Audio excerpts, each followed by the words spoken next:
Bonjour à tous et bienvenue sur ma chaîne. Vali, chuchote-moi une histoire. Les contes bretons de Pierre Jacques-Elias. 3 chemises de chanvre. Très belle écoute à tous. Clède Rioux était d'ailleurs brodeur de son métier.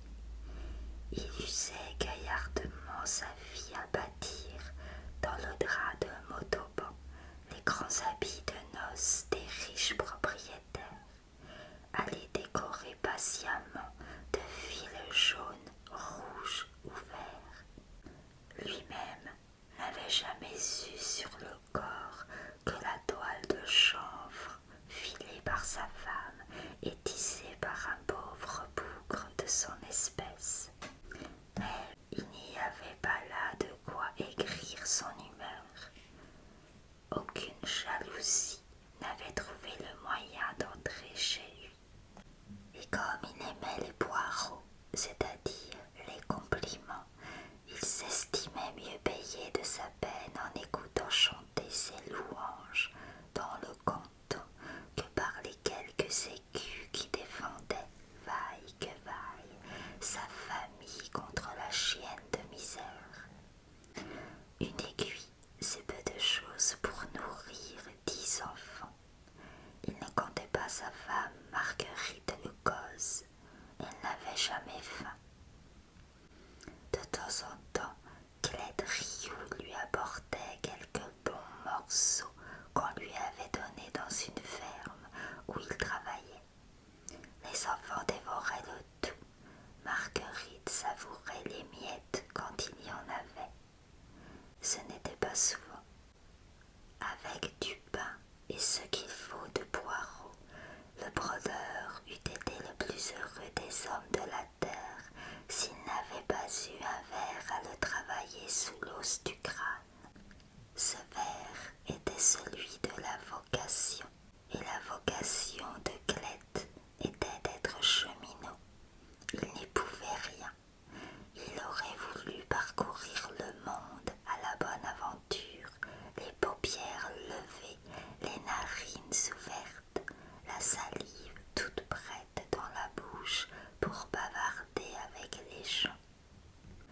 Il enviait les chiffonniers de la rue qui vaguaient par le pays en tirant un cheval par la bride, les mercereaux ambulants, les rémouleurs, les romanichets la peau noire, même les mendiants de pardon, toujours en route avec leurs sébiles accrochés à la ceinture, et les marchands de bétail galopant de foire en foire dans leurs charrettes anglaises. Pourquoi non? Au lieu de cela, depuis son âge de 11 ans, il s'installait avant l'aube tous les jours que Dieu faisait sur une couche de paille dans une étable ou une écurie de ferme. Et là, il tirait l'aiguille jusqu'au brin de la nuit sans autre compagnie que celle des animaux et des femmes. Les animaux, on en a vite fait le tour quand ils ne sont pas à vous. Les femmes, c'est agréable pour plaisanter un moment si elles veulent bien. Et puis, elles tiennent la cuisine, ce qui est considérable. Et surtout, elles ne sont pas chiches de compliments pour le couturier, les finettes. Mais leur esprit est court quand il s'agit de philosopher. Les hommes, eux, s'activaient au champ pendant qu'ils croupissaient sur la paille. Ils ne les rencontraient qu'au repas, et là ils devaient se défendre contre le grand sarcasme. Où avez-vous laissé les 6 autres? Quels autres? Oh, c'est bien qu'il faut 7 d'ailleurs pour faire un homme, et de rire. Les 6 autres, répondait Clède, n'ont pas voulu se déranger pour si petite compagnie. Ils prétendent qu'un seul d'ailleurs a plus d'esprit que vous tous. Moi, je ne sais pas. Là-dessus, les hommes devenaient hargneux. Il fallait parler d'autre chose. Ah, il est bien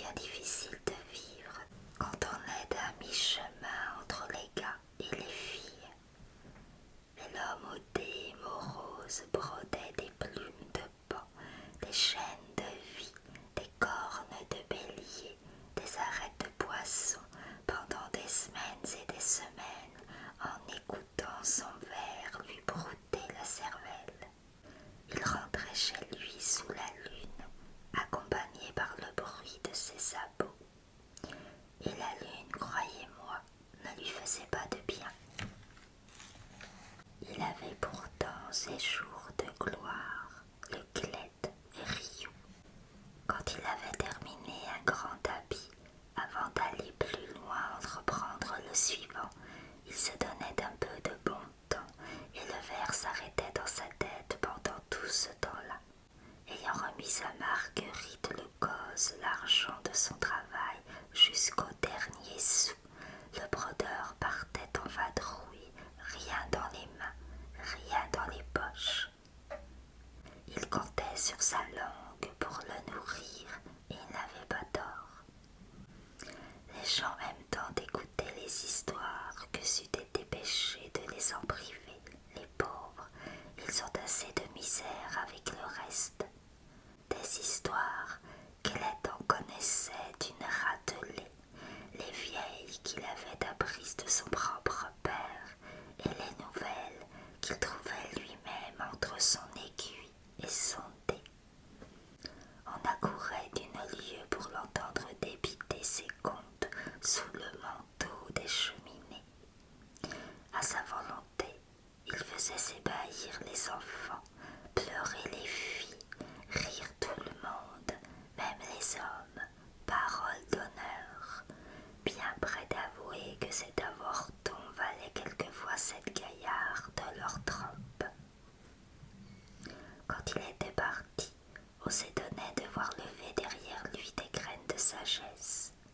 Quelle revanche! Et bien sûr, il avait les meilleurs morceaux qu'il aidait à descendre avec la meilleure goutte. Pour ceux qui ne le savent pas, il faut dire qu'un brodeur devait se priver de boire pendant tout le temps qu'il était occupé à sa tâche, sinon la sueur de ses doigts aurait terni le fil. Or, pour amener un grand habit à la perfection, Clède Rioux peinait de 40 à 60 jours en s'abreuvant modérément à l'eau de pluie. Mais quand il promenait ses comptes d'une cheminée à l'autre, il ne voulait entendre parler que de boissons conséquentes. Vous comprenez ce que je dis? Une fois, il lui arriva de terminer l'habit de mariage d'une riche héritière l'avant-veille de la Noël. Une rude affaire. Le plastron double, les manches à retroussis et tout le reste, y compris le bonnet à cheveux, était brodé si juste et si serré qu'il n'aurait pas pu y enfoncer une fois de plus sa plus fine aiguille. Le chef-d'œuvre de Clède, fait pour durer 100 ans et qui dure encore. Aussitôt l'habit exposé dans la maison de l'héritière, on accourut de toutes parts pour l'admirer. L'artiste fut si accablé de compliments qu'il en eut presque assez, je vous le jure. Mais il était épuisé jusqu'à la moelle. Dans sa tête, le verre menait un train du diable. Au lieu d'attendre la fête de la nativité chez lui, entouré de Marguerite le cause et des 10 enfants, il n'y put tenir, il s'enfuit sur la route. Il faisait un froid noir, la neige commençait à tomber. Marguerite fit enfiler à son époux 3 chemises de chanvre toutes neuves pour lui tenir chaud, et adieu. À la première auberge de Carrefour qu'il rencontra sur sa route, Clède Rioux ne put s'empêcher d'entrer quand il vit une demi-douzaine de bêtes attachées aux anneaux de la façade. Il y avait donc du monde à l'intérieur, il pourrait faire aller sa langue à son aise. À peine avait-il mis le pied sur le seuil qu'il fut salué par des clameurs joyeuses. La nouvelle avait déjà couru que l'habit de noces de l'héritière était le plus beau qui fût sorti des mains d'un brodeur. Notre homme avait 1000 peines à digérer les compliments. C'était trop de poireaux d'un seul coup. Cela ne se passa pas sans boire. Le tavernier lui-même y alla de sa tournée. Sous peine de vergogne, Clède Rioux ne pouvait demeurer en reste. Comme il n'avait pas un rouge liard, il enleva triomphalement sa première chemise et la laissa au gars du comptoir pour régaler son monde comme il faut. Et le voilà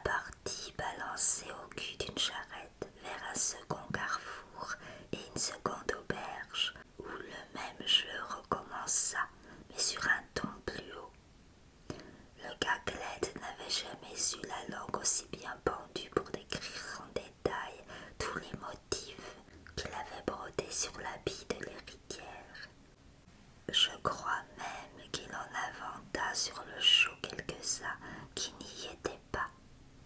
Et les poireaux de pleuvoir sur l'homme sans pareil, une telle gloire ne peut s'accepter sans largesse. La seconde chemise y passa, et ce fut la troisième auberge. Il y en a 99 entre la terre et le paradis. On était encore loin de celle de la mi-route qu'on appelle Piteclé. Mais Clède Rioux entendait déjà le cœur des anges. Il aurait bien voulu chanter avec eux, sa langue ne voulait pas l'aider. Il eut bien du mal à quitter sa dernière chemise. Le lendemain, la neige n'ayant pas cessé de tomber pendant la nuit, un nommé Joseph Strulu se trouvait à marcher sur la route pour des raisons qui ne regardent que lui. Il vit dans un fossé un tas de neige qui lui semblait d'autant plus insolite qu'il était cantonnier de son état. Ayant donné un bon coup de sabot dedans pour savoir, il découvrit une main aux doigts effilés, au pouce en spatule. Sous le tas de neige, il y avait un tailleur. Vivement, Jos Trulu dégagea le corps qui était tout raide. C'était la dépouille du bonhomme Clède Rioux. Déjà le cantonnier faisait le signe de croix pour commencer une prière quand le corps éternua.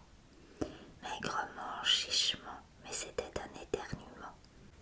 Alors, Jos courut à la première maison qu'il trouva. On vint au fossé avec une charrette à bras. On chargea dedans le corps qui ne pliait plus et au galop rouge vers la maison de Clède. Les 10 enfants attendaient le père dans l'angoisse. Marguerite le cause tranquillement comme toujours. Vous savez bien que cet homme-là en vaut 7 comme vous, dit sa voix sereine. Elle alluma dans l'âtre un feu d'enfer. Elle fit placer son homme sur le banc de la cheminée où il avait si souvent compté les merveilles, et elle attendit. Cependant, le bruit avait couru que Clède Rioux, le roi des brodeurs, avait péri de froid dans un fossé parce que des aubergistes sans cœur lui avaient pris ses chemises, le laissant partir à moitié nu sous la pluie de décembre. Ce fut un beau branle-bas dans le pays. Les gens arrivaient de toutes parts, anxieux de savoir si le gars se dégelait ou si le Seigneur Dieu l'avait pris par la main à Piteclé. La maison était pleine quand les 3 aubergistes se présentèrent au soir, rapportant chacun une chemise de chanvre. On les laissa passer en raison de leur contrition. Marguerite Lecoz n'arrêtait pas de nourrir le feu. Le bois sec finit par manquer. Elle eut recours à du fagot un peu vert qui dégagea une fumée âcre. Et c'est alors que Clède Rioux éternua pour de bon en s'écriant tout de suite après « Dieu me fasse grandir !» Il secoua la tête, il ramassa ses jambes, il se caressa les favoris, il ouvrit les yeux. Il vit devant lui les 3 aubergistes agenouillés qui lui présentaient les 3 chemises. Juste à ce moment, la pendule sonna 12 coups. Les 3 rois mages, dit Clède Rioux, le Christ est né. Il n'y eut plus de joie cette nuit-là dans ce petit recoin de